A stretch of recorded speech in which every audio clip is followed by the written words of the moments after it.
우리 그 옆에 계신 분들과 함께 이 자리에 우리가 그래도 1시간 반, 2시간 정도 같이 시간을 보내야 되기 때문에 우리 모두 다 기쁜 마음으로 또 서로를 또 환영하는 마음으로 우리 다 같이 그 박수 치면서 서로에게 격려하면서 우리 박수 치면서 시작하도록 하겠습니다. 반갑습니다. 반갑습니다. 옆에 계신 분들하고 인사하시면서 다시 한번 반갑습니다. 네, 앞뒤로 반갑습니다. 반갑습니다. 저희가 이렇게 3월과 또 9월 또는 10월에 이렇게 1년에 한 2번 정도 이렇게 특별한 세미나를 진행을 하려고 하고 있고, 오늘이 아마 1회가 될 것 같은데 오신 분들을 다시 한번 온 마음으로 환영하고, 먼저 오늘 그 순서에 대해 설명을 좀 드리고 바로 진행하도록 하겠습니다. 그래서 오늘은 크게는 이게 3가지의 세션으로 진행하려고 합니다.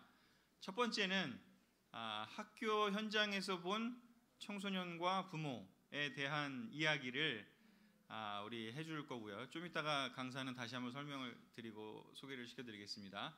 그리고 두 번째는 학교에서 본 것들이 아니라 이제 가정에서 특히 엄마가 아니라 아빠로서 아이들의 교육을 약 7년 동안 직접 선생님들에게 의존하지 않고 직접 아이들을 홈스쿨링을 하면서 이렇게 경험을 많이 쌓으신 우리 오늘 초대 받으셔서 오신 저희가 이렇게 모신 우리 강사님한테 그 조언을 좀 듣는 시간을 가질 거고요.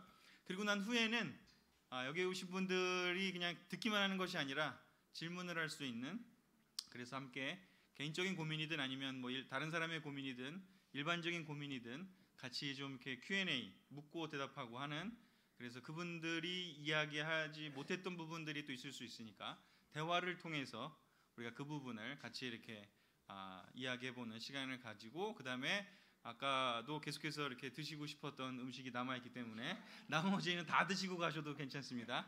그래서 그렇게 드시면서 마무리하도록 하겠습니다. 그래서 이렇게 진행이 될 거고요. 그래서 이 시간을 진행하기 위해서 우리가 2분을 모셨는데요. 그분들을 좀 소개를 하려고 합니다. 자, 그 순서랑 요 순서는 앞뒤로는 지금 뒤바뀌었는데, 먼저 이렇게 첫 번째 그 학교 현장에 대한 이야기를 해줄 분을 먼저 소개해드리도록 하겠습니다. 현재 수원고등학교에서 국어과 교사로 지금 재직하고 있고요. 15년 됐나요? 네, 15년 지금 교직에 있는 베테랑이라고 제가 이야기하고 하는, 뭐 다른 많은 분도 아마 하지 않을까 싶은데, 그래서 뭐 고등학교 1학년, 2학년, 3학년 뭐 다양하게 진학상담까지도 몇 회를 했고, 또 15년이 되다 보니까 가끔 이제 참고로 제 아내입니다. 그래서 왜 이렇게 잘 알고 있나 궁금하실 수도 있으니까. 그리고 15년을 하다 보니까 15년 전에 또 10년 전에 그 같이 이렇게 가르쳤고 학교에 있었던 아이들이 이제 선생님한테 찾아오는 일들이 제가 자꾸 옆에서 이렇게 보잖아요.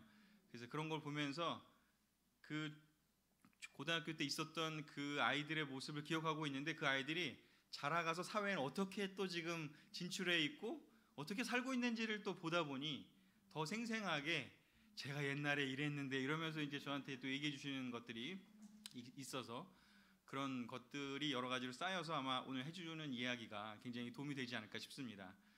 우리 오늘 첫 번째 학교 현장에서 얻은 청소년 교육 노하우를 전해줄, 이야기를 해줄 우리 윤지영 강사님을 소개하도록 하겠습니다.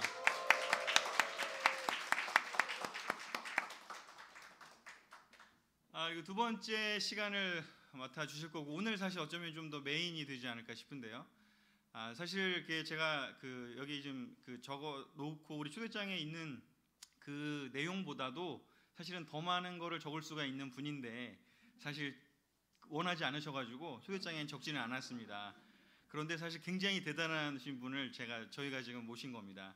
지금 그 서울대학교 그 컴퓨터공학과 맞죠? 컴퓨터공학과 졸업을 하셨고, 유수의 그 외국계 컨설팅 회사에서 일을 하시다가 나중에 이제 그 교수 세계경영연구원에서 교수직을 하시다가 지금 현재는 이제 프리랜서로 기업에 강의하시는 일을 하시면서 생계를 유지하고 계시는 거죠. 네, 그렇게 하고 계시면서 동시에 7년 전부터 유튜브도 운영하실 뿐만 아니라 7년 전부터 이렇게 홈스쿨링을 직접 남자의 셋을 이거 와 해야 되는 거 아닙니까? 남자의 하나도 아니고 셋을 셋을 어떻게 키울까? 고2, 중2, 초6 이렇게 3명의 남자아이를 홈스쿨링으로 지금까지 아이들을 키워오고 있고, 그리고 또 그 내용을 홈스쿨 데디라고 하는 그 유튜브를 운영을 하시면서 거기에 이렇게 업로드를 지금 주기적으로 하고 계시고 구독자가 상당히 많은 거로 저는 알고 있고, 그리고 SBS TV에도 나오신 적이 있습니다. 못 보셨죠? 네, 하여튼 그 찾아보면 또 보신 분도 계시군요. 사실 그래서 굉장히 유명하신 분이고, 그리고 이렇게 기업체에서 이분의 이런 그 강연을 들으려면 돈을 상당히 많이 들여야 되는데 오늘은 정말 이렇게 재능 기부로 이렇게 오셔서 이렇게 노하우를 전해주실 것을 생각하면 너무나 기쁜 마음이 드는 것 같습니다. 우리 김용성 강사님을 우리 소개시켜드리겠습니다. 네.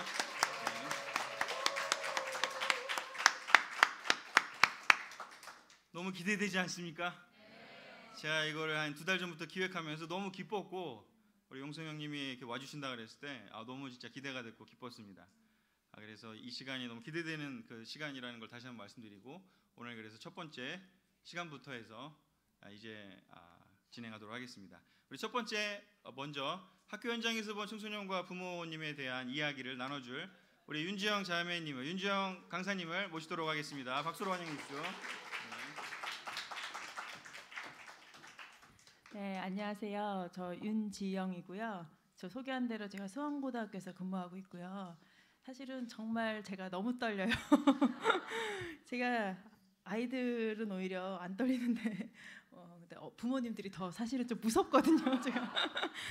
근데 아무튼 제가 이렇게 처음에 그 담임을 했던 게 그 담임을 2004년도에 이렇게 그 담임 2006년이구나. 2006년도에 담임을 했는데 그때 뭐 저희 큰 아이를 임신했었고 뭐 이러면서 이제 했었는데 지금도 되게 기억이 나는 게 그 학부모 총회를 하고 이제 부모님들이 오셔서 상담을 이제 하시는 때가 됐어요. 그때는 제가 임신 중이었거든요. 그래서 저는 사실 엄마도 아직 아닌 약간 엄마가 될 준비를 하고 있는 상태에서 학부모님들을 뵈려고 하니까 엄청 떨리고 무슨 얘기를 해야 될지도 모르고, 게다가 첫 담임이었기 때문에 제가 교직 경험이 많지도 않았고, 그래서 너무 이제 두려운 마음으로 그 시간을 보냈는데 그때 너무 기억이 나는 게 한 2분인가가 오셔서 막 우시는 거예요, 어머님이.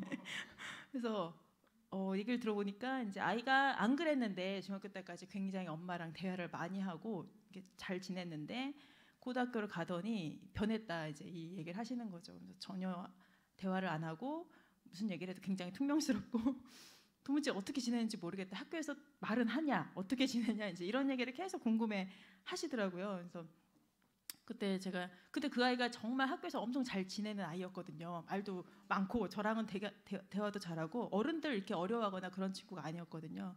그래서 제가 그때부터 약간 아이들이 집이랑 학교랑 다르구나. 이게 관계에 따라서 굉장히 다른 모습이 보이는구나. 그런 것도 그때 이제 처음 느꼈던 것 같아요. 그러면서 저도 사실은 그 딸만 있는 집에서 자랐고, 사실 여중 여고를 나왔고, 그 대학교만 이제 남녀공학 학교를 다니면서 사실 남자들이 어떤지 잘 몰랐거든요. 정말 몰랐던 것 같아요. 근데 또 이제 학교에서는 남학교거든요. 저희가 남학생들만 있어요. 그래서 남학생들만 또 대하려니까 저도 엄청 이제 부대끼면서 한 5, 6년을 계속 이게 사표를 써야 되나 말아야 되나 교직이 나한테 안 맞는 거 아닌가, 아니면 이 학교가 아닌가부터 해서 되게 막 갈등을 하면서 좀 아이들을 대했던 것 같습니다. 잘 이해가 안 갔기 때문인 것 같아요, 보면은. 그래서 사실 제가 오늘 뭐 나눌 얘기가 좀 여러 가지가 있을 수 있는데, 이렇게 그 모임의 성격을 생각했을 때 제가 이제 나누고 싶은 건 그건 것 같아요. 그때 어머님이 궁금해하셨던, 어머님들이 잘 모르시는, 어떻게 보면은 이제 학교 안, 부모님들이 어떻게 보면은 저희가 학교 다닐 때랑 또 많이 달라졌거든요. 지금 학교가 굉장히. 그래서 부모님들이 잘 모르시는 그 부분에서 제가 느끼는, 제가 보는 아이들의 일상, 이 부분을 좀 나눠드리면 아이들을 이해하는 데 좀 도움이 되실 것 같아서 저는 오늘 그 부분을 중심으로 좀 나누려고 합니다. 그래서 첫 번째 제가 나누고 싶은 것은요, 사실 저희는 학교를 가서 뭔가 배워오는 곳이라고 생각하지만 제가 사실 계속 지켜보는 학교는 배움이 뭐 아예 안 일어난다 이건 아니지만 굉장히 배움보다 아이들한테 먼저 다가오는 건 서열이 되게 매겨지는 곳, 굉장히 이렇게 뭐든지 다 이렇게 순서로 쫙 이렇게 비교하고 평가하고 해서 계속 서열이 매겨지는 곳이라는 생각이 너무 드는 것 같아요. 저희가 학교 다닐 때만 하더라도 그랬죠, 학교가. 그리고 그때는 뭐 전교 1등부터 100등까지를 뭐 써가지고 막 붙여놓는다거나 이런 것도 있었고, 지금 그런 건 없어요. 근데 이게 과목마다 어쨌든 등급이 있어요. 저희 때는 전 과목을 합해서 등수를 쫙 해놨는데 지금은 이제 과목별로 또 등급 뭐 4% 안에 뭐 11% 안에 그래서 등급을 막 매겨놓고 있고, 그리고 어쨌든 저희 학교만 하더라도 우열반이 아직 존재를 하거든요. 잘하는 아이들끼리 모아서 이제 수학이라든가 이런 걸 이제 하는 경우들이 있죠. 그래서 아이들은 계속 공부를 가지고 이제 평가를 받는데, 이게 그냥 뭐 성적만 가지고가 아니라 이 생각이나 이러한 관점이나 이런 시스템이 거의 모든 영역에 같이 작용을 하는 것 같아요. 그래서 공부로 1등이 아니면 축구라도 1등, 뭐 게임이라도 1등, 외모라도 1등을 해야 돼요, 아이들이. 안 그러면은 자기의 존재를 찾을 수가 없는 거예요, 자기 존재 가치를. 그래서 굉장히 아이들이 서로 이제 이런 부분들에서 경쟁을 하게 되는 거죠. 그래서 이제 아이들을 보면은 이제 뭐 공부도 잘 못하는데 뭐 축구도 잘 못하고, 저희 남학교니까 이제 운동이 되게 중요하거든요. 그리고 뭐 근데 게임도 잘 못하고, 그리고 근데 외모도 별로야, 키도 안 커. 이제 이러면 자연스럽게 의기소침해지는 거예요, 아이들이. 의기소침해지고 별로 자기 표현을 하지 않고, 그리고 이제 뭐 이런 상태가 되면 사실 학교에서 많은 뭐 교육 활동을 하지만 배우고 싶은 마음이 안 들겠죠. 뭔가 이렇게 배운다는 거에 대한 자신감도 없고 이제 그러고 싶은 마음도 안 들고, 좀 이런 상태가 좀 계속 되고 있는 거를 제가 좀 학교에서 보는 것 같습니다. 그리고 사실 이게요, 아이들만이 아니에요. 사실 선생님들도 엄청 비교를 당해요.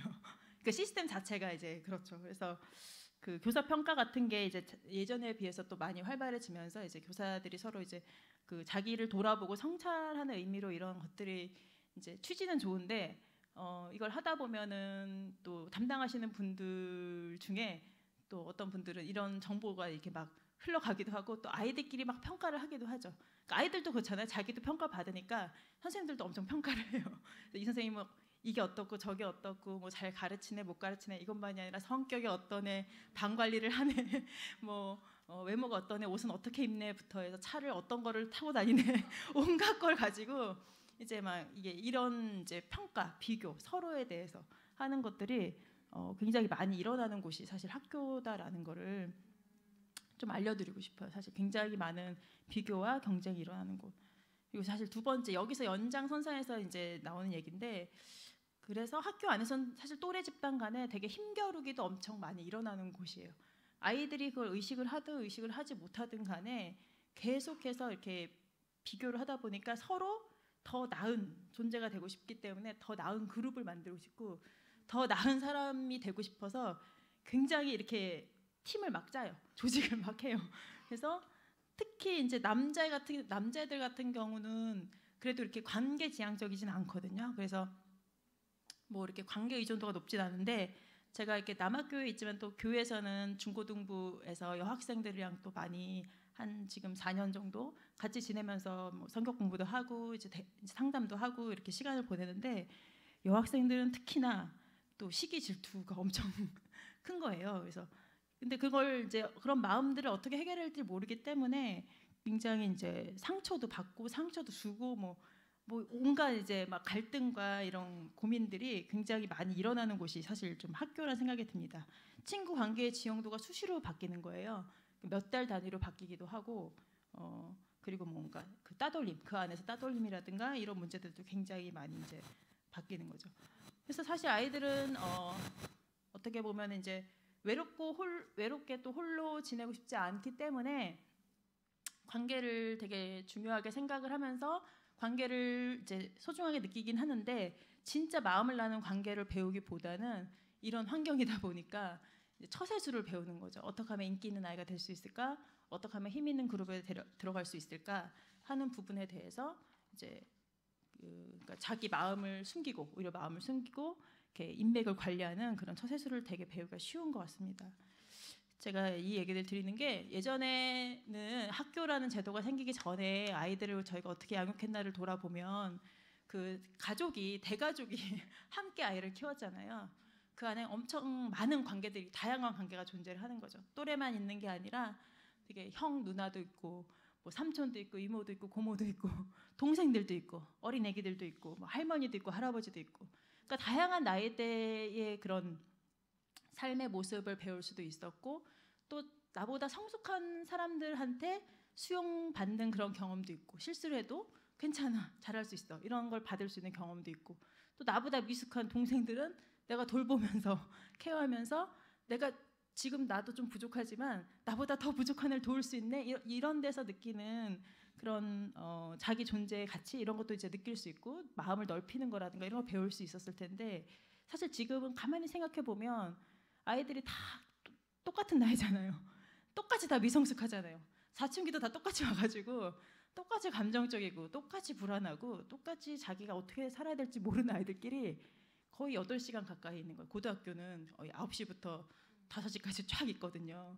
근데 그 이제 매 시간 수업 시간에 선생님들이 새로 뭐 오셔가지고 수업을 하지만 그때 그런 뭐 삶에 대한 얘기, 마음에 대한 얘기를 많이 나눌 수 있는 것도 아니고 선생님 한 분한테 일방적으로 듣는 그런 시간인 거고 그러니까 아이들 보면 이제 비슷비슷한 애들끼리 같이 계속 이렇게 있는 거거든요. 그래서 제가 보기에는 사실 되게 학교가 정말 정글 같다는 생각이 들어요. 어떨 때 보면은 비슷하기 때문에 이렇게 누가 좀 잘못하면 봐주는 게 없어요. 누가 날 이렇게 기분 나쁘게 하면 같이 이제 공격을 또 하는 거죠. 그러면서 계속 그 사이에서 갈등과 싸움이 벌어지기가 너무 쉽고 거기서 이길 자신이 없으면 그냥 알아서 딱 굽히고 뭐 이러면서 그러면 서열이 딱 만들어지고 이런 곳이 되게 좀 학교라는 생각이 듭니다. 그래서 사실은 아이들이 학교에 있다가 이제 집에 가면 이런 곳이니까 얼마나 이렇게 피곤하겠어요. 사실은 살아남기 위해서 애를 쓰다가 이제 가는 거니까. 그래서 지금도 이제 상담 오시는 어머님들이 늘 하는 얘기가 다 똑같아요. 집에 오면 아이들이 공부를 안 해요. 집에 오면 다 침대에 누워서 핸드폰을 보고 있어요. 핸드폰만 보고 있어요. 이 얘기를 다 하시는 거예요. 모든 부모님들이. 그래서 제가 몇 시에 집에 오냐고 이렇게 물어보면 대부분 학교 끝나고 바로 집에 안 가거든요. 끝나고 이제 학원 갔다가 집에 귀가하는 시간이 보통 빠르면 10시, 늦으면 12시 막 이래요, 아이들이. 근데 그때 와서도 이제 부모님들은 책상에 책 펴놓고 공부하기를 이제 바라시는 거죠. 그 모습을 너무 보고 싶은 거죠. 그래서 저는 이제 딱 들으면서는 이제 근데 그때 그 시간에는 애들이 좀 쉬어야 되지 않겠냐고 이제 말씀도 드리는데 어머님들은 이제 안 좋아하시죠. 그런 얘기하면. 근데 아무튼 제가 그래서 이 시간에 참 드리고 싶은 얘기는 생각보다 되게 학교에서 아이들이 쓰고 오는 에너지가 굉장히 많은데 그게 배우느라고 쓰는 것보다는 뭔가 지식을 습득하고 뭔가 어떤 힘을 기르고 하는 거에 쓰기보다는 그러니까 뭔가 경쟁, 살아남기 위해서 내가 여기서 뒤처지지 않기 위해서 여기서 무시당하지 않기 위해서 내가 이렇게 작은 존재가 되지 않기 위해서 그 마음에서 갈등이라든가 심리적인 거를 되게 해결하느라고 쓰는 에너지가 너무 많다는 생각이 들어요. 어떤 아이들은 그걸 이렇게 의식하는 아이들이 있고 어떤 아이들은 의식하지 못하지만 계속 그 싸움을 싸우고 있는 거죠. 그래서 부모님들께 사실 그 얘기를 제일 드리고 싶었던 것 같아요. 이미 너무 많은 에너지를 학교에서 쓰고 있다는 거.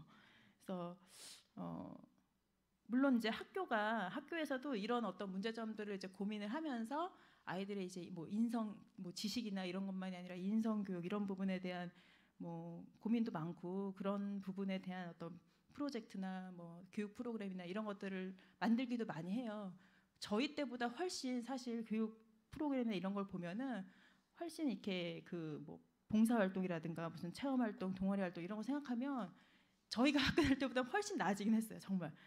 그런데 이제 그리고 되게 그런 노력들이 되게 헛되지는 않은 것 같아요. 제가 올해 이제 2학년 수업이랑 1학년 수업을 들어가서 이제 보는데 올해 1학년 온 아이들이 경기도 같은 경우는 이제 자유학년제를 이제 그 시행을 해서 중학교 때 자기 진로를 탐색해보는 활동을 굉장히 장려하면서 학교에서 그렇게 주도적으로 했거든요. 근데 그렇게 하고 온 아이들은 제가 작년 아이들과 작년 1학년과 올해 1학년만 딱 비교해봐도 자기 진로에 대해서 되게 굉장히 구체적으로 그리고 또 자신 있게 되게 굉장히 어떻게 하면 그 직업을 가질 수 있는지까지도 이렇게 아는 어떻게 내가 공부를 해서 그 길로 갈 수 있다 이런 걸 생각하는 아이들이 비율이 훨씬 많거든요.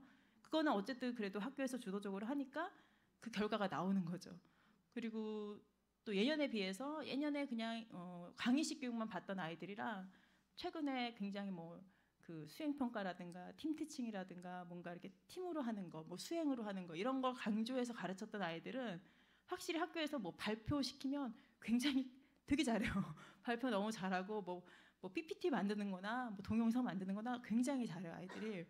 그러니까 사실 이런 것들이 분명히 교육에서 어떤 부분을 중요하게 생각하면 그 부분의 능력이 이렇게 성장하는 건 맞거든요. 근데 이제 제가 이제 말씀드리고 싶은 건 뭐냐면 분명히 이런 부분들은 어떤 지식이나 수행 능력이라는 거죠. 이런 부분에서 성과가 날지 모르지만 아까 말씀드렸던 그런 학교의 구조적인, 제도적인 어쨌든 1등급부터 9등급까지 이렇게 쫙 나누는 이 프레임이 바뀌지 않는 한 그리고 계속 미성숙한 아이들과 하루 종일 같이 부대끼면서 있어야 되는 이런 환경 속에서는 아이들의 인성이라든가 또 함께 더불어 사는 거라든가 자신의 존재의 의미와 가치를 어디서 찾아야 되는가 이런 문제들에 대해서는 학교에만 맡겨둘 수 없는 그런 이제 부분이 있다는 생각이 너무 들어서 그걸 이제 말씀드리고 싶고 그래서 사실은 부모님들이 너무 중요하다는 거 이런 부분들은 가정에서 또 가정만이 아니라 가정과 가정이 좀 연대해서 왜냐하면 더 많은 관계 더 많은 성숙한 관계들 속에서 자라야 아이들이 배울 수 있거든요. 사실 부모님이 이걸 다 짊어져야 한다 그러면 부모님도 되게 쉽지 않잖아요. 부모님도 부모님의 삶의 무게들이 있고. 근데 제가 너무 감사한 건 또 저희 교회에서 중고등부를 하면서 감사한 게 그건 것 같아요. 부모님들끼리 서로 함께 협력해서 노는 것도 같이 놀고 또 이렇게 서로의 아이들과 이렇게 자기 자녀랑 대화할 때는 조금 힘들어도 다른 자녀랑 대화할 때는 조금 더 거리를 두고 또 마음도 넓혀서 이렇게 대화할 수가 있거든요. 그런 관계들을 이렇게 만들어 가면서 함께 아이들과 부모님이 함께 이렇게 성장해 가는 거를 볼 때 되게 이렇게 희망이 있다는 생각이 많이 들어요. 그리고 제가 이렇게 지난 몇 년간 그 여자아이들 같이 이제 그 도와주면서 멘토링하고 이러면서 사실 학교에서 되게 이런 갈등이나 괴로움이나 뭐 문제나 많이 있지만 그런 걸로 인한 어떤 마음의 상처든 고민이든 이런 걸 아이들이 이렇게 얘기할 때 오픈했을 때 저희들이 적절히 대응만 해주면 거기에 제대로 가이드를 주기만 한다면 사실 아이들이 더 큰 걸 배울 수 있는 정말 성장해가는 진짜 성숙해질 수 있는 그런 기회라는 생각이 너무 많이 들거든요. 그래서 오늘 사실 저도 지금 이제 큰 아이가 중1 올해 이제 딱 올라왔어요. 드디어 틴이 됐는데 지금 한 학교 일주일 지나고 나서 보니까 어깨가 딱딱한 거예요. 다 굳어가지고 너무 긴장을 해서 학교 다니면서 이제 자기가 수학을 봤더니 이제까지 배운 건 수학이 아니었다고 너무 어렵다고 그러면서 이제 공부도 너무 어렵고 친구 관계도 뭐 일주일 동안은 조용했는데 한 2주째부터 애들이 이제 본색이 드러나기 시작을 하는 거죠. 여기저기서 막 말도 거칠게 하고 욕도 하고 서로 싸우고. 제가 남학교에 있는 경험으로 봤을 땐 지금 약간 그 서열 정하는 시기거든요.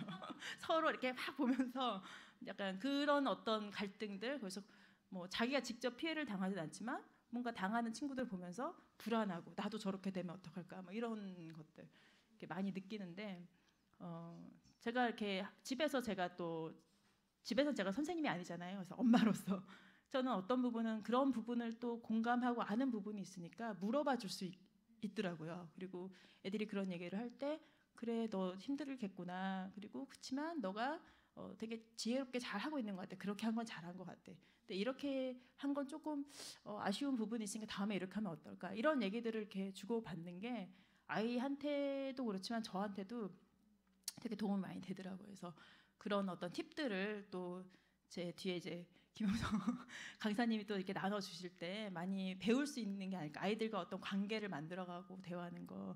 그래서 그걸 많이 배우셨으면 좋겠고요. 제가 더 뭐 그 아까 그 졸업한 아이들 얘기도 했는데 사실 이렇게 제가 봤을 때 남학생들은 지금 여학생들은 아직 잘 모르겠고 남학생들 같은 경우는 너무 달라져요. 학교에 있을 때 모습이랑 정말 졸업하고 오면 정말 달라져요. 그래서 사실 지금의 모습이 다라고 절대 생각하면 안 되고 아이들은 대기만성이라는 표현을 아들 키우는 이제 부모님들한테 되게 많이 얘기를 하는데 정말 맞다는 생각이 들어요. 그래서 근데 지금 학교에서 아이들은 그 자기의 미래의 어떤 그 발휘될 가치에 대한 어떤 기대를 누구도 주지 않고 사실 안 줘요 아무도. 그냥 지금에 있는 모습만 가지고 막 얘기를 하거든요. 근데 그 미래의 그런 어떤 변할 모습에 대한 기대나 가치를 누가 이렇게 줄 수 있을까? 그건 이제 부모님들과 우리 어른들이 아닐까라는 생각이 들어서 그런 부분도 같이 너무 나누고 싶었습니다. 제 나눔은 여기까지 마치도록 할게요.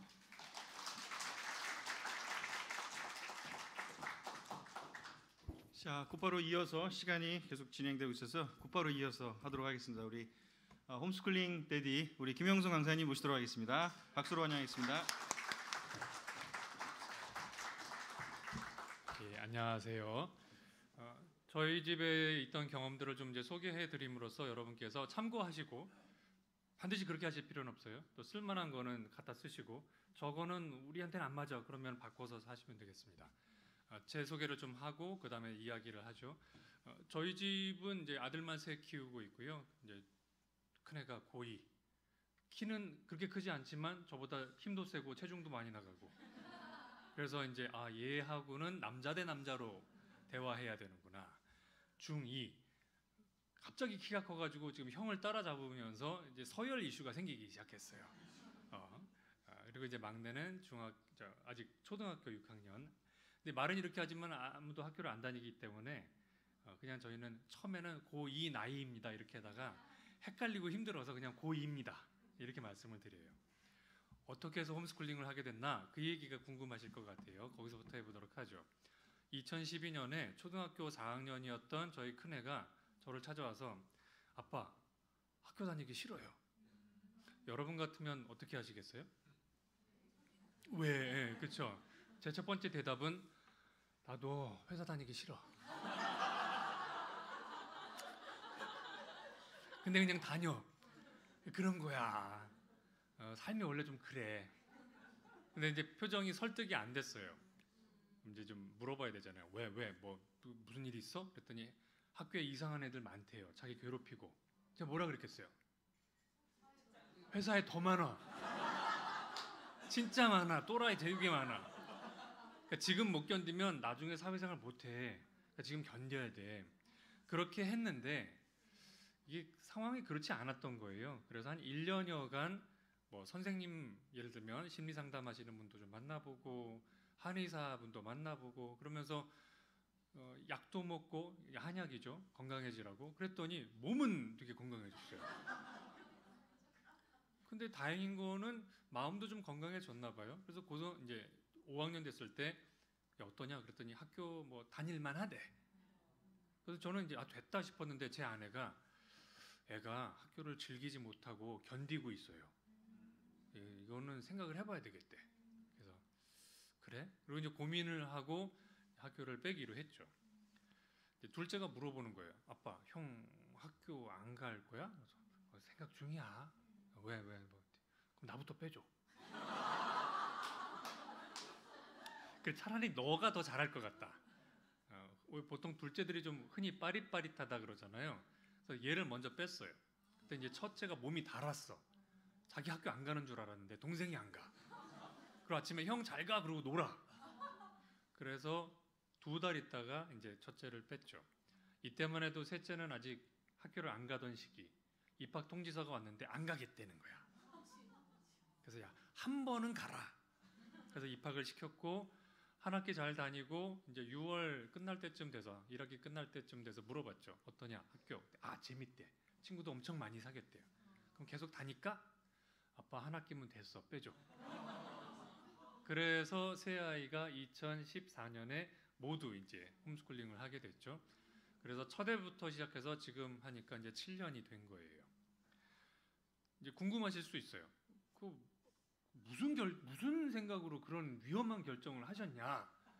아빠가 뭐 좀 능력이 되는가 보다. 다 가르칠 수 있나 보지. 이렇게 생각들을 많이 하셔서 꼭 그런 건 아니라는 걸 말씀드려 볼게요. 그 1년 사이에 학교를 가 마라. 뭐 이 1년 사이에 학교가 뭐지를 공부를 했어요. 그랬더니 지금 우리가 알고 있는 공교육이라는 게 시작된 게 그렇게 오래되지 않았어요. 1794년에 프로이센에서 공교육법이 처음 만들어져서 국가가 이 나라의 어린이들을 교육시키겠다. 강제적으로. 만약에 부모가 그걸 불응하면 아버지 어머니를 체포할 수 있다. 이렇게 된 거예요. 그럼 왜 그랬을까요? 그 시기를 보시면 1794니까 18세기 후기죠. 혹시 세계사에서 요 시대 되면은 나오는 네 글자가 있어요. 산업혁명이에요. 어느 나라? 영국. 그래서 프로이센은 독일의 이전 모습이에요. 그러니까 대륙의 자존심 프로이센이 바다 건너 섬나라 영국이 저렇게 잘 살아? 그럼 우리가 어떻게 따라잡지? 우리도 산업혁명해! 이것까진 좋은데 일단 후발주자니까 따라갈 수가 없는 거예요. 그래서 야, 이렇게 되면 뭔가 새로운 방법이 하나 더 필요해. 그래서 공장의 기술은 베껴올 수 있지만 영국에 없는 거 하나 더 만들자. 뭐냐면 공장에서 일을 잘할 노동자를 양산하는 시스템을 개발하자. 그렇게 해서 만들어진 게 학교예요. 자, 그러면 이제 이런 의미가 돼요. 학교가 처음 만들어졌을 때 목적은 뭐냐면 순종적이고 일 잘하는 공장 노동자 대량 생산. 이게 학교의 시작이에요. 물론 200년이 흘렀고 많이 개선됐어요. 그럼에도 불구하고 뿌리는 거기 있어요. 그래서 지금 학교 운영되는 방식을 보면 혹시 하는 느낌이 드는 게 아까 우리 선생님 말씀하셨던 것처럼 같은 나이대들이 들어오죠. 이게 생산연도별로 맞춘 거예요. 제조일자 기준으로 그해 1월 1일부터 31일, 12월 31일까지 한 묶음으로 넣는 거예요. 제일 좋은 방법은 뭐겠어요? 너는 이거 하면은 너는 5학년 반으로 가라. 너는 3학년 아직은 좀 괜찮아. 조금 천천히 가도 따라잡으면 돼. 이렇게 아이들을 수준에 맞춰서 해주면 좋은데 그렇게 안 하고 그냥 제조일자 기준으로 딱 다 맞춘 거예요. 이게 공장 시스템이에요. 학교 건물 모양은 어떨 것 같으세요? 혹시 그 유튜브 영상 지금 준비될까요? 첫 번째 영상. 네, 세바시 영상인데 한번 보시겠어요? 그 학생들 대학교 졸업하고 나면은 대부분 대기업 같은 큰 기업의 일부가 됐을 때 되게 편안하게 생각합니다. 소리가 이쪽이 안 나와요. 그리고 그 사람들이 나중에 크면은 또 집을 고를 때에도 세대수가 많은 아파트 단지를 더 선호합니다. 그래서 우리나라는 세대수 많은 아파트 단지가 가격이 더 빨리 올라요. 근데 도대체 왜 우리나라 국민들이 이렇게 전체주의적인 성향을 띠느냐? 그 보면은 저는 주범이 누구라고 생각하냐면 여러 가지 이유가 있지만은 학교 건축이라고 생각을 해요. 지금 보시면 전화기 자동차 비행기 학교가 근대화를 만든 시스템입니다. 근데 그 중에서 전화기 자동차 비행기는 지난 100년 동안 원래 모습을 알아볼 수 없을 정도로 다 바뀌었어요. 학교는 하나도 안 바뀌었습니다. 학교는 우리 아버지가 다니는 학교나 제가 다니는 학교나 우리 아들이 다니는 학교가 똑같아요, 거의. 7, 80년대 학창 생활을 보낸 저는 큰 문제가 안 됩니다. 왜냐하면 방과 후에 되면은 마당에서 놀든지 골목길에서 뛰놀았어요. 요즘 아이들이 좀 문제죠. 요즘 신혼부부들은 첫 번째 집을 다 아파트를 사기 때문에 아이들은 다 아파트에서 태어납니다. 그러니까 마당 대신 거실에서 놀고 골목길 대신 복도에서 놀고 학교 가면 교실에서만 지내고 방과 후에 상가에 있는 학원을 가고 왔다 갔다 이동할 때 본거실에 실내에서 이동을 해요. 얘네들은 24시간 중에 거의 대부분의 시간들을 실내 공간에서만 지내는 거죠. 요즘 아이들이 게임 중독이 많은 이유도 사실 여기서 찾을 수 있습니다.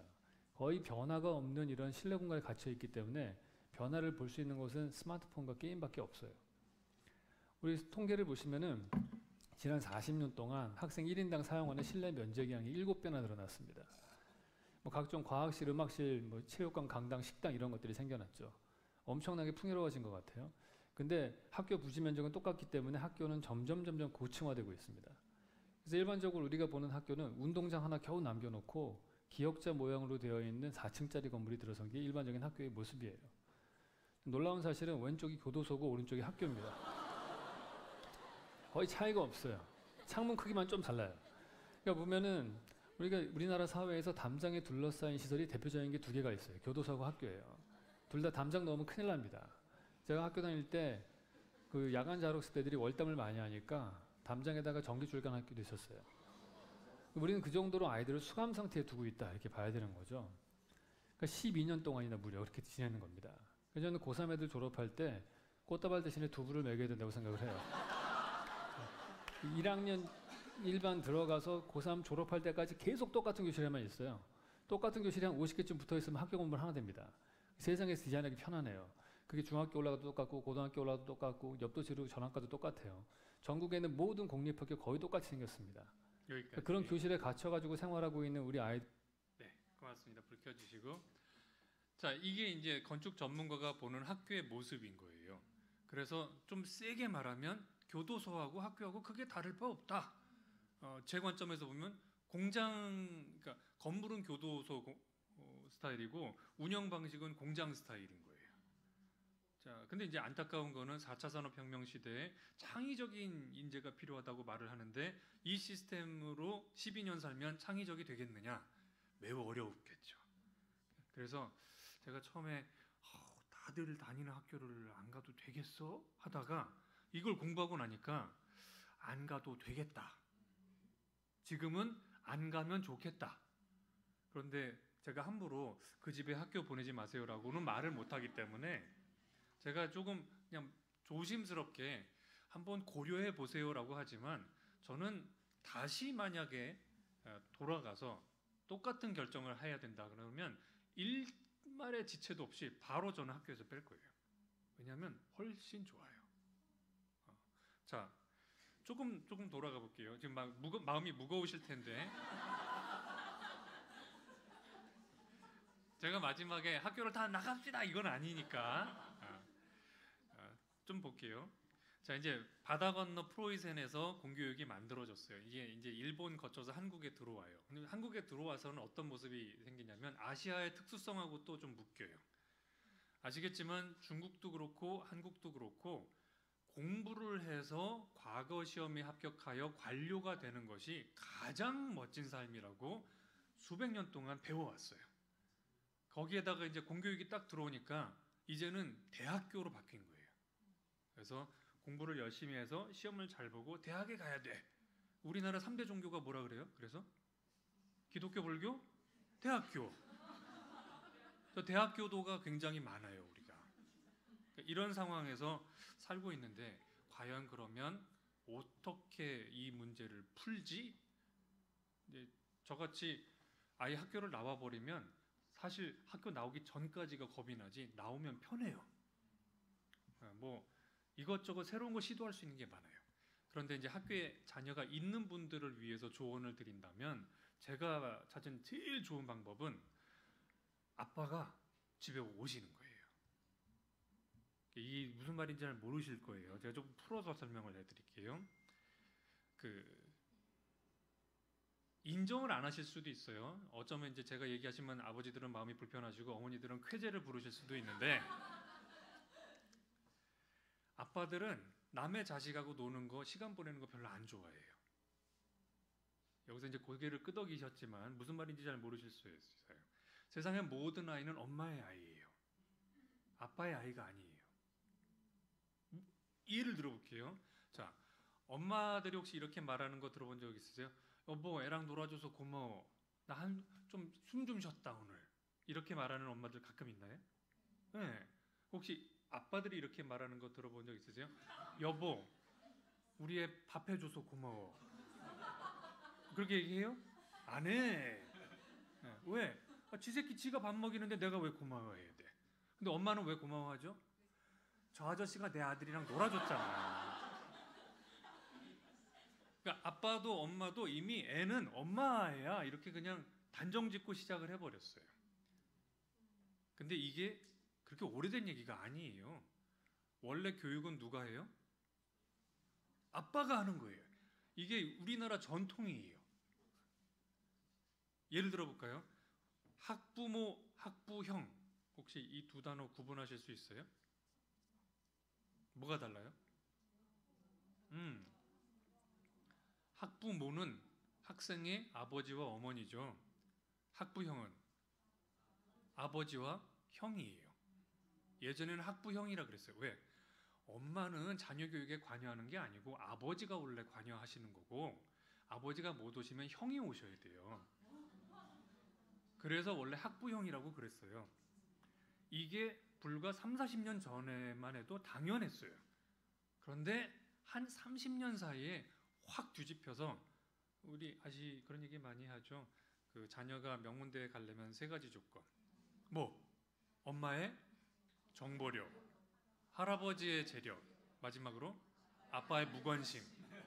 끼어들면 방해만 돼, 걸리적거려. 이게 불과 30년밖에 안 된 일인 거예요. 그래서 원래 아버지가 자녀 교육에 깊게 관여하는 게 정상이었어요, 한국에서. 그럼 세계적으로는 아까 말씀드렸지만 1794년 공교육법 만들어지기 전에는 그럼 누가 가르쳤을까요? 가정에서 누가? 당연히 아버지지. 그러니까 인류 역사를 여러분이 7,000년으로 보건 7만 년으로 보건 70만 년으로 보건 다 아버지가 가르쳤어요. 아버지가 아닌 사람이 학생을 가르친 건 불과 200년밖에 안 됐어요. 그리고 아이가 뭘 공부하고 어느 대학에 가고 이걸 결정하기 시작한 거를 엄마가 한 거는 30년밖에 안 됐어요. 그러니까 지금 우리가 알고 있는 이 모습은 정상이 아니에요. 이게 원래 이래, 이게 아니에요. 원래 이렇지 않았어요. 최근에 뭔가 꼬였어요. 그래서 제가 그럼 나는 남들 다 다니는 주류에서 일탈하는 게 아니고 이제 내가 주류로 돌아가는구나. 다들 감기 홍역 환자였는데 이제 내가 건강을 회복했구나 라고 확신을 얻었기 때문에 두렵지 않게 시작이 됐어요. 자, 또 하나. 근데 이제 제가 무슨 뭐 교육학자도 아니고 뭐 뿔뿔이 민주주의 하겠다 이것도 아니고 왜 이런 결정을 할 수 있었나? 또 하나의 근거는 성경이에요. 혹시 자녀 교육에 관련된 성경 구절 아는 거 기억나는 거 있으세요? 네? 그러니까 구절 대충 외우지 않으셔도 돼요. 무슨 내용이더라? 하는 거. 자녀는 하나님이 주신 기업이다. 뭐 화살통 같다. 그렇죠? 화살이 많으면 좋아. 뭐 이런 얘기도 있고 또 근데 그거는 많이 낳으라고 교육 관점에서 보면 아이를 어떻게 해라 뭐 이게 뭐, 그렇죠. 자나 깨나 말씀을 가르쳐라. 여기서 말씀은 성경을 가르치라는 거죠. 또 이런 거 기억하는 분도 계실 거예요. 뭐 자녀를 노엽게 하지 말라. 예. 사실 걔네들이 우리를 노엽게 하잖아요. 왜 그렇게 쓰셨지? 여전히 좀 궁금하기는 해요. 그런데 이제 말씀하신 구절 중에 이제 중요하게 우리가 기억해야 되는 구절이 자녀를 가르치라라고 돼 있어요. 그래서 보면은 그 앞뒤 구절을 보면 이런 거죠. 너 주의 하나님을 마음과 뜻과 힘을 다해서 사랑하고 그리고 나서 그 다음 구절이 이 말씀을 마음에 새기고 자녀들에게 가르치라라고 돼 있어요. 그 연결고리를 생각해 보면 성경에서 하나님을 마음과 뜻과 힘을 다해 사랑하는 방법이 전도가 아니에요. 뭐예요? 자녀를 가르치라예요. 이게 바로 다음의 실행 구절이에요. 물론 그 전에 너 마음판에 새기고 두 번째 자녀 마음판에 새겨라. 이게 실행 구절이에요. 그러니까 이게 먼저예요. 자, 그렇다면 언제 하라 그러냐면 이렇게 자나 깨나 앉았을 때나 일었을 때나 뭘 가르치라고? 성경. 이런 생각 드실 수 있죠. 이 입시 지옥 한국에서 성경 가르쳐 가지고 걔가 과연 장성할 수 있을까? 자, 이것도 이제 해결을 해야 돼요. 제 경우는 왜냐면 학교를 안 가니까 한번 이제 잘 볼게요. 이제 성경 잠깐 내려놓고 제가 다짜고짜 성경을 무조건 맞으니까 이대로 하세요가 아니고 이게 정말 맞는지를 우리 현실에서 검증해야 되잖아요. 지금 중고생들이 공부하는 데 있어서 여러 가지 어려움을 겪고 있는데 아마 그 중에 하나로 스마트폰을 생각하는 분들이 있으실 거예요. 혹시 집에서 스마트폰 가지고 자녀하고 좀 충돌이 있었던 경험 있는 분 계세요? 많이들 그러세요? 네.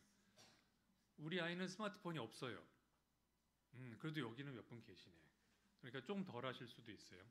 스마트폰이 왜 문제인지 제가 좀 소개를 해드릴게요. 이거를 잘 모르시니까 덥석덥석 사줄 뿐만 아니라 심지어 막 5살 이런 애들한테 밥 먹을 때 이거 켜줘요. 저는 친부모가 아닌가 봐. 뭐 이런 생각이 들어요. 친부모면 절대 아이 앞에서 스마트폰을 켤 수가 없어요. 제가 왜 그런지 설명을 해드릴게요. 자, 아까 우리 방송에 나왔던 선생님도 그러죠. 변화가 없는 환경 중에 유일하게 변화무쌍한 화면에 아이들이 빨려 들어간다고. 실제로 그래요. 사람의 두뇌가 어떻게 움직이는지 이해하시면 좀 알게 되는데 우리는 평범하고 가만히 있어 보이면 금방 지루해져요. 뭐 좀 새로운 거 없나? 이런 게 있어요. 그런데 아이들한테 스마트폰을 딱 줘요. 3살 미만의 아이들이 밥 먹으면서 스마트폰 볼 때 어떻게 하는지 한번 싹 보세요. 여러분 지금 기억이 없으실 거야. 걔네들이 어떻게 하는지. 그러니까 다른 집 아이들을 보세요. 엄마가 켜놓으면 정말 이렇게 가만히 봐요. 흔들리지도 않아. 근데 이제 3살에서 4살 넘어가면 이렇게 안 봐요. 한 가지 동작이 추가돼요. 혹시 이걸 아시나요? 네? 그렇지. 자기가 넘기기 시작해요. 그게 재미없어서 넘길까요? 네, 새로운 걸 보려고 넘기는 거예요. 딱 그거예요. 재미있어서 넘기는 게 아니에요. 그러니까 우리는 스마트폰이 재밌잖아요 라고 생각하는데 물론 재미도 있지만 재미없어도 스마트폰은 중독이 되게 돼 있어요. 왜냐하면 넘기면 넘어가요. 바로 그것 때문에 중독이 돼요. 그래서 자 보세요. 4살 넘어간 아이들이 이 화면을 얼마나 오래 보나. 대략 2, 3분 사이면 넘어가요. 그래서 아예 그냥 2분 안에 끝나게 보통 만들기도 해요. 그런데 2분보다 길면 애들이 넘겨요. 자, 이게 뭐가 문제가 될까요? 이렇게 한 10수년 훈련받은 아이가 과목 중에 뭘 제일 어려워할까요? 왜 수학이 어려울까요? 네, 수학 문제를 푼다는 건 저는 이 문제에 지금 답을 몰라. 하지만 논리적으로 틀리지 않는 범위 안에서 첫 번째 문장과 충돌 안 생기는 두 번째 문장을 쓰고 또 두 번째 문장과 충돌 안 되는 세 번째 수식을 써가다 보면 답이 나올 것이라는 믿음으로 계속 매달려야 할 수 있는 게 수학이에요. 그러니까 이거는 논리적 사고 첫 번째, 두 번째 끈기 이게 결합돼야 가능하거든요. 그런데 얘는 논리적일 필요가 없어요. 되게 자극적이고 감성적이에요. 그리고 끈기를 기대하지 않아요. 눌러만 주면 바꿔줄게 라고 대기 상태로 있으니까 툭툭툭. 그 결과 스마트폰을 오래 사용하면 수학을 못하게 돼요. 여러분 학교 다니실 적에는 영어 포기자가 많았나요? 수학 포기자가 많았나요? 지금은? 네. 그럼 한번 생각해 보겠습니다. 4차 산업혁명 시기 이런 얘기 하는데 영어 잘하는 사람을 더 높게 쳐줄까요? 수학 잘하는 사람을 높게 쳐줄까요? 굳이 둘 중에 고르라면 네, 수학이에요. 왜냐? 영어는 번역기도 잘 나오고 다 괜찮아요. 금방 보완이 돼요. 수학적 사고는 이건 번역기로 뭐로 해결할 수가 없어요. 계산 기능은 기계에 맡길 수 있지만 수학적 논리적 사고는 사람이 해야 돼요. 그러니까 잘 모르는 분들이 스마트 기기를 일찍 접하게 해주면 아이가 21세기에 적응할 수 있다고 생각하는데 정확히 표현하면 스마트 기기를 주면 폰만 스마트해져요. 그 아이는 거친 용어를 쓰면 띨띨해져요. 그건 여러분이 증명하실 수 있어요. 내비게이션 쓰고 나서 길을 잘 외우시나요? 그거야. 얘를 의존하면 논리적 사고, 진지함 이런 거 다 사라져요. 집중 시간이 2분 안쪽으로 줄어들어요. 근데 수학 문제는 그렇지 않아요. 그러니 이 문제를 해결해야 돼요. 자, 그러면 성경이 혹시 이 스마트폰의 대적이 될 수 있을까? 당연히 안 되죠. 이 얼마나 지루한 책이에요. 옛날 책인데다가 말도 못 알아듣겠어. 그러니까 애들이 안 봐요. 그런데 얘를 이길 수 있는 유일한 무기예요. 거의 유일하다 그러면 안 되겠다. 거의. 왜 그런지 보죠. 얘의 약점을 뒤집으려면 첫 번째, 논리적 사고도 돼야 되고요. 끈기도 있어야 돼요. 근데 이거 한다고 수학을 할 수는 없잖아요. 근데 요즘 수학 문제를 안 풀어보셔서 그런 말씀하시는 거예요. 최근의 수학 문제는 수식을 주고 답을 내시오가 아니죠. 무슨 수학이라고 그래요? 스토리텔링 수학이라고 하죠. 그러니까 문장으로 돼 있어요.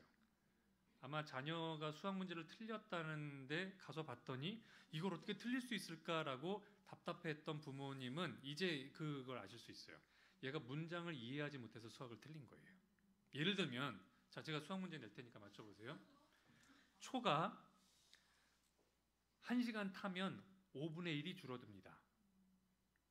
만약에 새 초를 켜놨더니 10분의 1이 남았다면 몇 시간 탄 걸까요? 잠깐 생각해 보세요. 저 물 마실게요.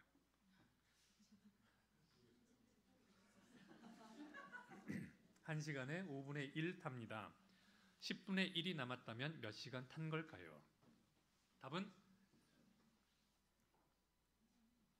네, 불러주세요. 4시간 반이에요. 그렇죠?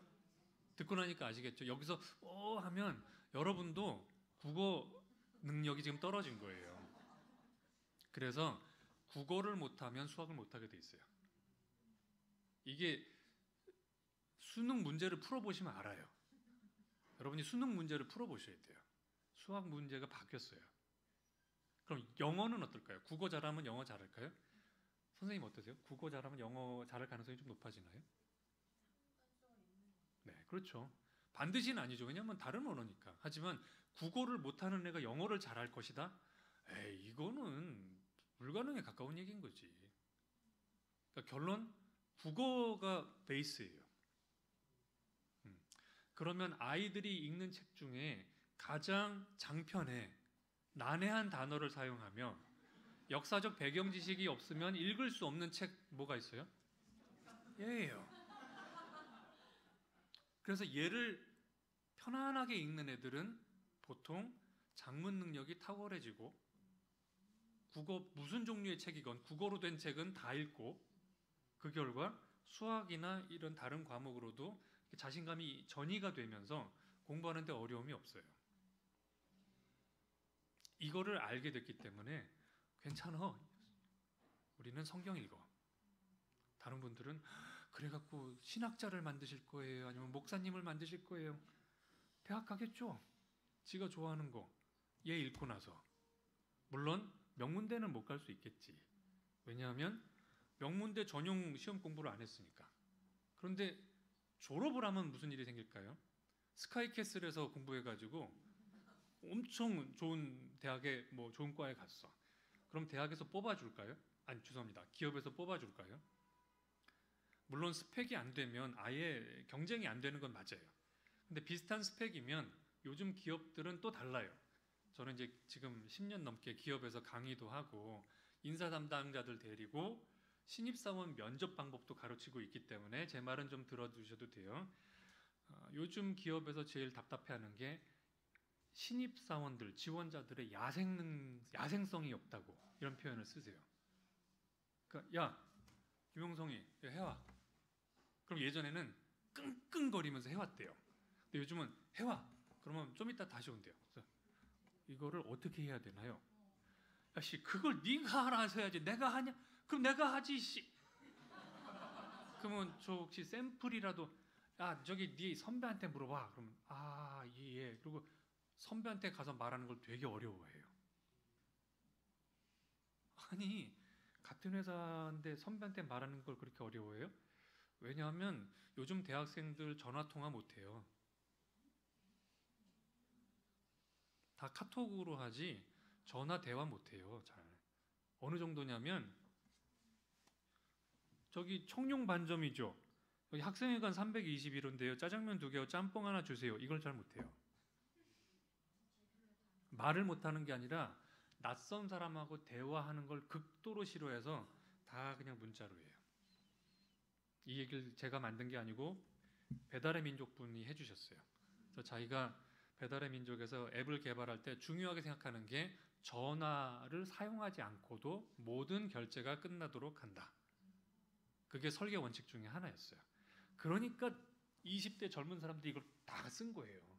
사람 만나기 싫고 대화 안 되는데.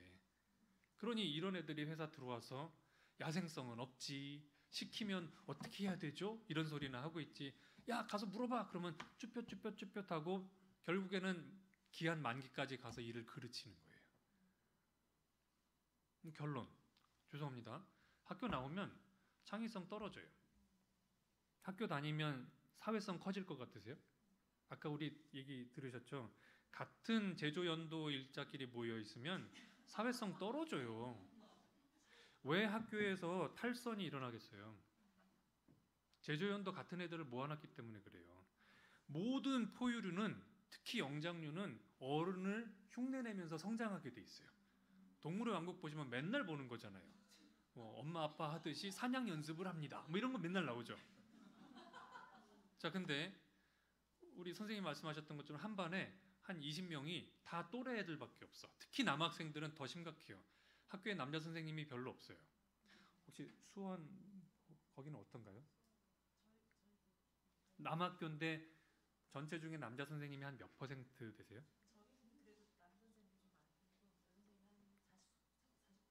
그래도 거기는 남자 선생님이 60%나 되시네. 네. 남고니까 가능한 일이에요.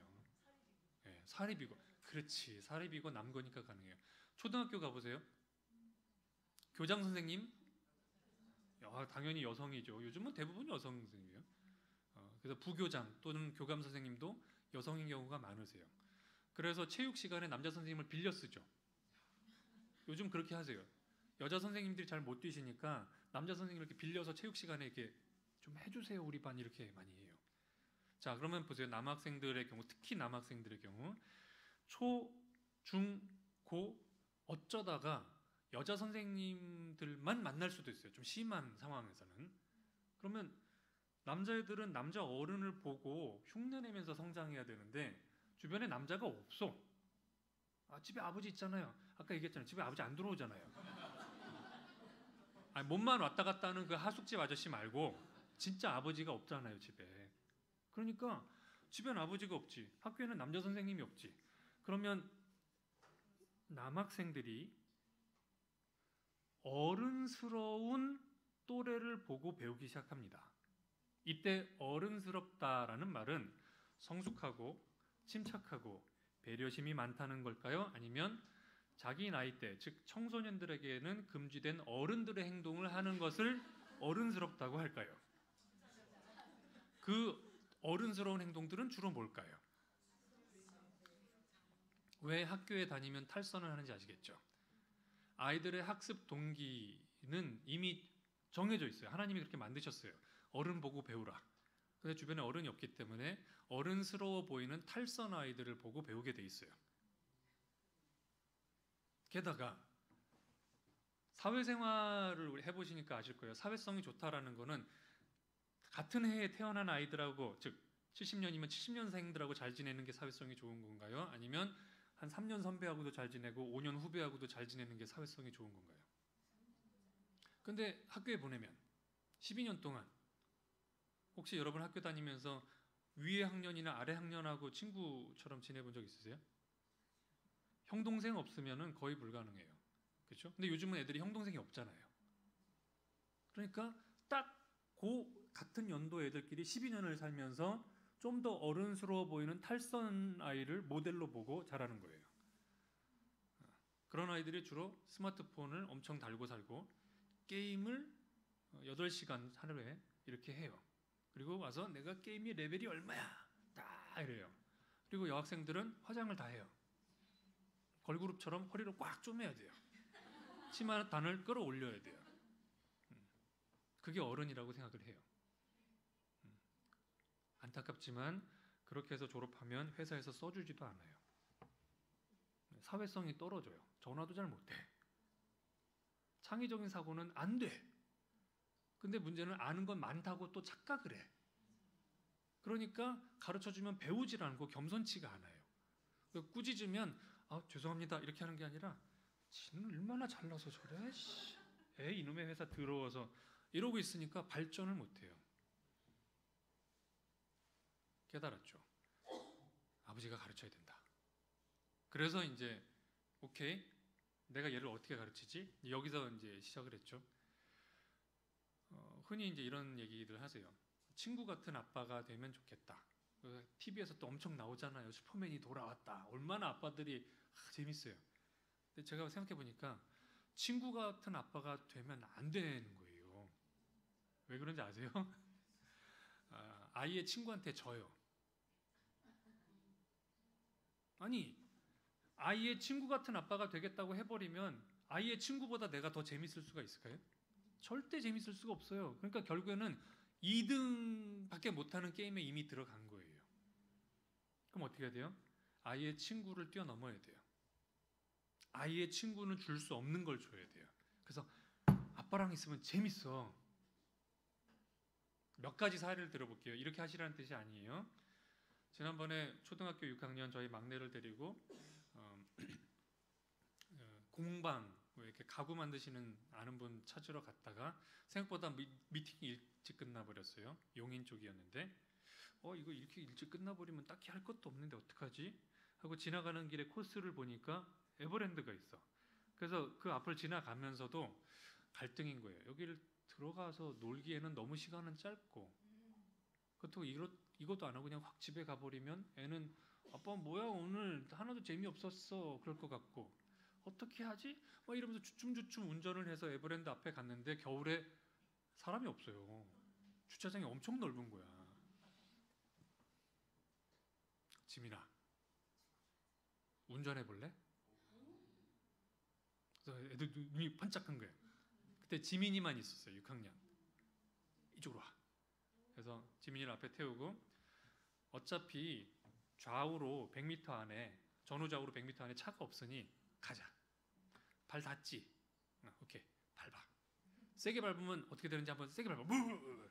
오케이. 알지? 그렇게 밟으면 안 되는 거야. 천천히 밟아봐. 스 갔어요. 이제 브레이크 밟아. 자 이제 또 가봐. 멈춰. 가봐. 멈춰. 처음에는 제가 핸들을 잡았다 도와줬지만 나중에 너가 핸들 돌려봐. 해봐. 여러분 혹시 운전 처음 배웠을 때 기억나세요? 그 몰입감.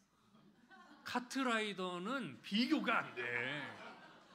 아니 내가 발만 누르면 이렇게 큰 1톤짜리 물건이 움직이는데 이렇게 재밌는 게 어디 있어요? 40분 동안 애가 뭐 화장실에 가고 싶어요. 목이 말라요. 아무런 말도 안 하고 계속 그냥 거기를 6바퀴, 7바퀴 돌았을 뿐이에요. 요즘 우리 지민이가 저한테 뭐라 그러냐면 아빠 에버랜드 주차장에 가요.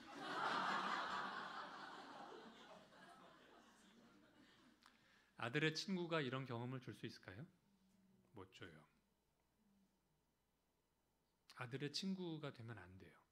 아빠는 아들의 친구를 뛰어넘어야 돼요. 그래서 아들이 이런 생각을 하게 해줘야 돼요. 아빠랑 있으면 인생은 재밌어. 새로운 걸 경험할 수 있어. 근데 이제 이렇게 하고 다니면 엄마가 싫어하세요.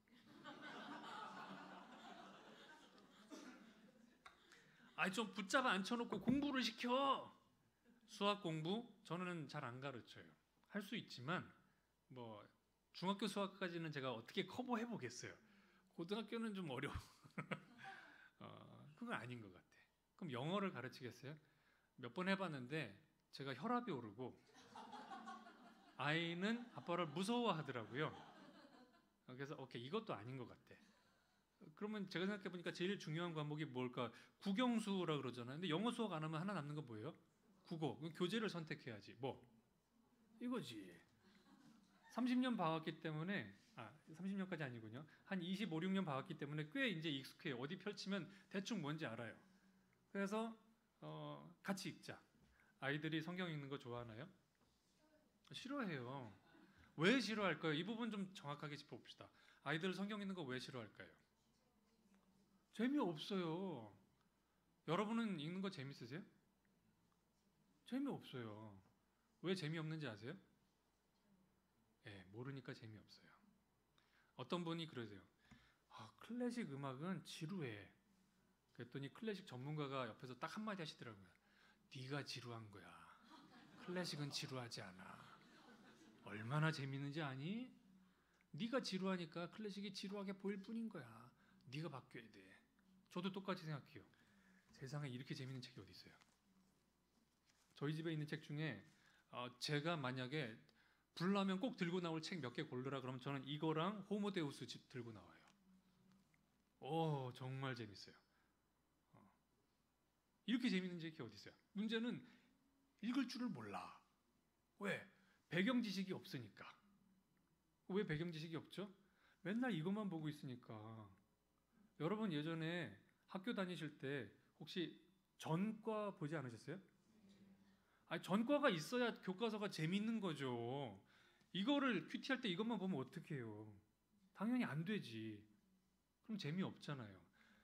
어느 날은 이거 내려놓고 내지는 한 줄만 읽고 이 한 줄이 무슨 의미야를 가지고 인터넷 서칭을 해보고 자료를 찾고 이래야 아들이 아빠 뭐해? 와봐 세상에 이렇게 재밌는 게 야씨. 예를 들어 보도록 하죠. 욥기라는 책 아시나요? 욥이라고 하는 아주 이제 신실한 분이 자녀를 많이 키웠는데 어쩌다 보니 불운에 재앙이 덮쳐갖고 아들 다 죽고 딸도 죽고 뭐 가축도 죽고 몸에 질병이 나고 생 난리를 쳤지만 마지막에 회복이 되죠. 그래서 재산이 어떻게 돼요? 자, 여기서 정확하게 재산이 어떻게 돼요? 2배가 돼요. 그럼 자식은 몇 배 낳았을까요? 자, 10명 낳았는데 처음에 마지막에 몇 명 다시 낳았을까요? 10명이에요? 20명이에요? 그걸 대답해 보세요. 자, 손 들어서 확인해 보겠습니다. 모르는 분은 그냥 가만히 계세요. 10명 낳았다. 20명 낳았다. 네, 모르겠다. 네. 그러니까 성경을 똑바로 제대로 안 읽으시니까 이런 일이 생겨요. 모든 재산은 2배로 늘어났지만 자식은 딱 1배 늘어났, 1배 다시 생겼습니다. 왜 그럴까요? 예, 천국에 이미 남아있기 때문에 2배가 된 거예요. 천국에 10명 있고 지상에 10명 있고 그래서 2배가예요.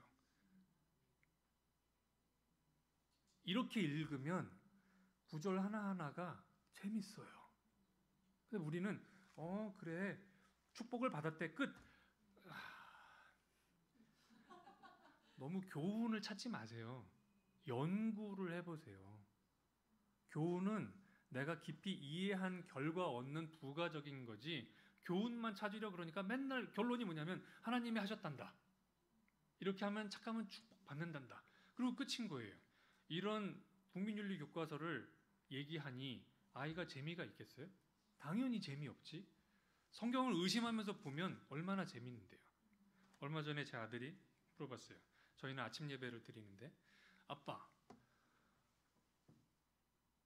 하나님께서 바로의 마음을 딱딱하게 강팍하게 만드셨다. 그럼 이거 하나님 책임 있는 거잖아. 자기가 그렇게 만들어 놓고 그다음에 벌 주면 어떡해? 그럼 우리는 어떻게 대답하죠? 뭐 하나님께서 뭐 하신 거고 하지만 뭐 거기도 책임이 있지 이러고 막 일단은 넘어가. 그 다음이 문제예요. 모르면 공부를 해야죠. 검색해 보세요. 자료들 많아요. 저도 당연히 몰라서 검색했어요. 그랬더니 여러 가지 설이 있는데 그 중에 저를 설득시킨 건 뭐냐면 태양이 나타나면 얼음은 어떻게 되죠? 녹아서 부드러워지고 말랑말랑했던 진흙은 딱딱해져요. 그러면 태양이 진흙을 단단하게 만들었다 이렇게 말해도 되나요? 그렇게 말해도 되지. 태양이 나오기 전까지는 안 그랬으니까. 근데 태양 때문인가요? 그렇게 치면 얼음이 녹은 건 어떻게 설명할 건데? 그래서 태양은 객관적인 현상이고 그 자체의 본질 때문에 하나는 더 부드러워지고 하나는 단단해졌어. 하나님이 나타나셨을 때 모세는 부드러워지고 바로는 단단해진 거야. 제가 이거를 알아내고 어찌나 기뻤던지 다시 한 번만 물어봐다오. 그리고 기다렸어요. 그랬더니 물어봤어요. 그래서 뭐 새롭지 않은 듯 그거는 말이야 이렇게 한번 생각을 해봐. 그리고 제 말인 듯 얘기를 해줬어요. 그때 아빠 그런 거 어떻게 알았어? 이게 꾸준히 읽다 보면 알게 돼. 저희 아이들이 성경 읽는 걸 좋아할까요? 여전히 재미없어 해요. 왜냐하면 걔네들은 이렇게까지 책을 읽지 않아요. 그걸 어쩔 수 없죠. 대신 제가 모범을 보이는 수밖에. 이렇게 읽는 게 재미있겠구나. 자, 정리를 좀 할게요. Q&A도 하셔야 되니까. 그래서 저는 학교 시스템에 아이들이 잘 적응한다면 당연히 학교에 보내는 게 훨씬 효율적이라고 생각합니다. 홈스쿨링 쉽게 덤빌 일은 아니에요. 힘들어요. 근데 만약에 아이가 적응을 못한다, 그럼 홈스쿨링도 당연히 고려 대상이 돼야 맞습니다. 학교는 들으셔서 아시겠지만 완벽하지 않습니다. 그러니 학교를 활용하세요. 학교에 의존하지 마세요. 만약에 어느 기업이 핵심 기술을 다른 회사에 줘버리면 그 회사 망하는 거예요. 아웃소싱 업체를 쓸 뿐이에요. 저희도 사실은 학교를 활용하고 싶어요. 그런데 학교는 안타깝게도 풀타임으로 아이를 보내세요라고 하니까 저희가 거절한 것뿐이에요. 미국은 어떻게 할까요? 미국은 이렇게 해요. 홈스쿨링 하더라도 아이가 체육 활동을 하고 싶다. 팀 그러면 아이 체육만 학교에 오게 해줘요. 미국은 그런 데들이 나와요. 그래서 혹시 검색해 보시면 티보라는 미국의 굉장히 유명한 프로 미식축구 선수가 있어요. 이 사람 눈 밑에다가 이렇게 스티커 붙이고 나와요. 요한복음 3장 16절 이렇게 빌립보서 몇 장 이렇게 하고 나와요. 그래서 굉장히 유명해요. 시작 전에 항상 무릎 꿇고 기도하고. 그래서 학교를 다니건 안 다니건 기독교 배경에 있는 가정들에서 이 선수가 출전하는 게임은 열심히 찾아보고 뭐 이런 것들이 있어요. 티보잉이라고 아예 단어가 만들어졌어요. 오른쪽 무릎 꿇고 기도하기 그런 거. 근데 이 아이는 홈스쿨로 자랐어요. 단 아까 말씀드렸던 미식축구는 공립학교에서 배웠어요. 미국은 돼요. 한국은 안 돼요. 그래서 저희 안 할 뿐이에요. 그래서 학교에 100% 의존하지 마세요. 활용하세요. 예. 그리고 학교에는 좋은 게 진짜 많아요. 일단 밥을 줘요. 저희 집 20kg 쌀한감이 사면 한 달 못 갑니다. 금방 없어집니다. 그러니까 좋은 시스템 놔두고 게다가 세금도 다 냈는데 쓰실 수 있으면 적극적으로 쓰세요. 단 주도권은 누가 줘야 돼요? 가정. 거기서도 누구? 아버지. 혹시 어머님들 그래서 그거 봐 아빠가 하랬잖아 이러고 비난하지 마세요. 제가 왜 굳이 아버지가 가정으로 돌아와야 된다고 하냐면 엄마가 맞고 나서 배가 산으로 가기 때문에 그래요. 좀 불편하실지 모르겠지만 여성분들의 경우 직장 생활하지 않고 가정만 이렇게 챙기시면 관심이 내 아이로만 집중이 돼요. 옆에 아이도 관심 없어요. 내 아이가 잘해야 돼.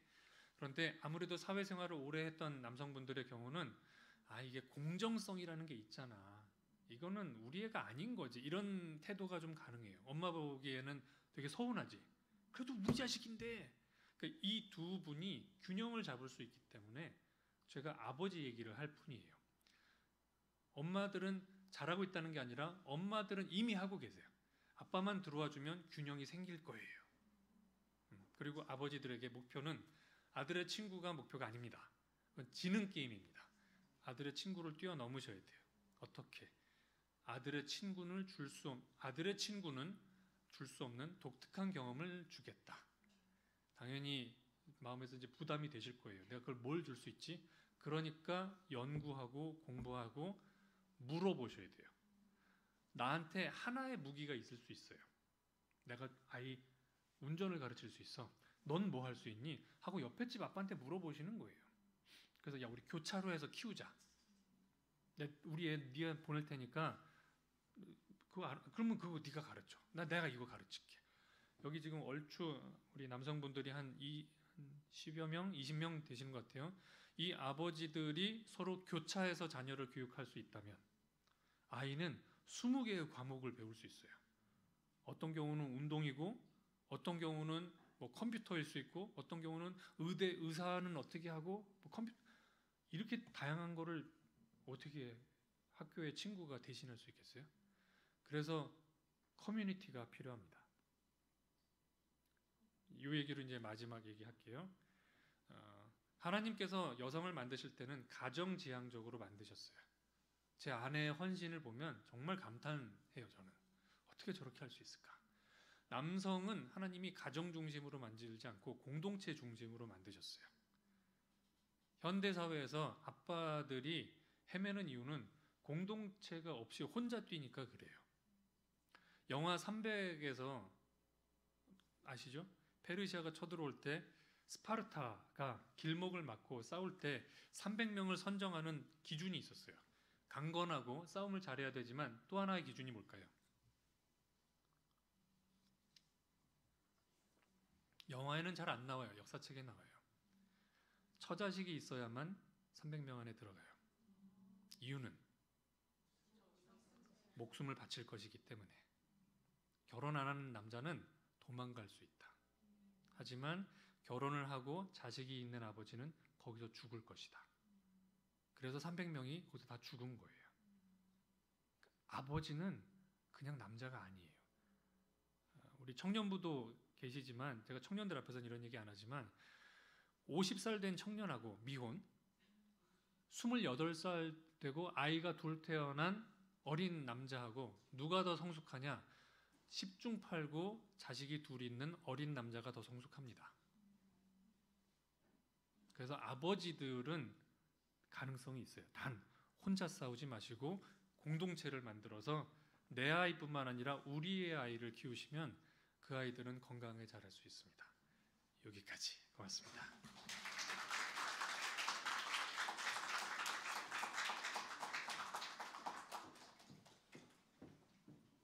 시간이 후딱 지나가는데 벌써 40분인데요. 너무나 집중할 수 있도록 재미도 있고 또 내용도 유익했던 시간이 아닌가 싶습니다. 먼저 이렇게 두 분의 강사님께서 우리에게 이렇게 나눠주셨는데 두 분에게 다시 한번 우리 감사의 박수를 드리도록 하겠습니다.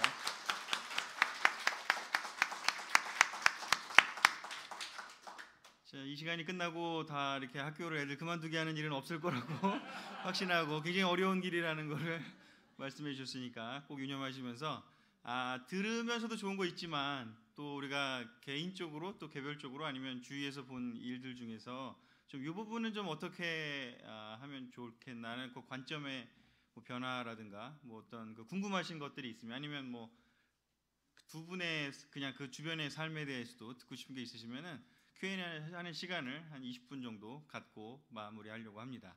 그래서 잠깐 쉬고 하는 게 좋을까요? 아니면 바로 하는 게 좋을까요? 바로요. 예, 집중력 지금 있을 때 바로 하도록 하겠습니다. 그래서 손을 드시고 우리가 이렇게 뭐 이 공간이 그렇게 크지 않기 때문에 의자 갖고 하시고 질문을 해주시면은 딱 찍어서 자 누구에게 뭐 이걸 물어보고 싶다 그런 질문을 하시면 바로 대답을 드리는 식으로 하도록 하겠습니다. 자 손을 들어주시고 질문이 있으시면 궁금한 거를 그냥 물어보셔도 되고.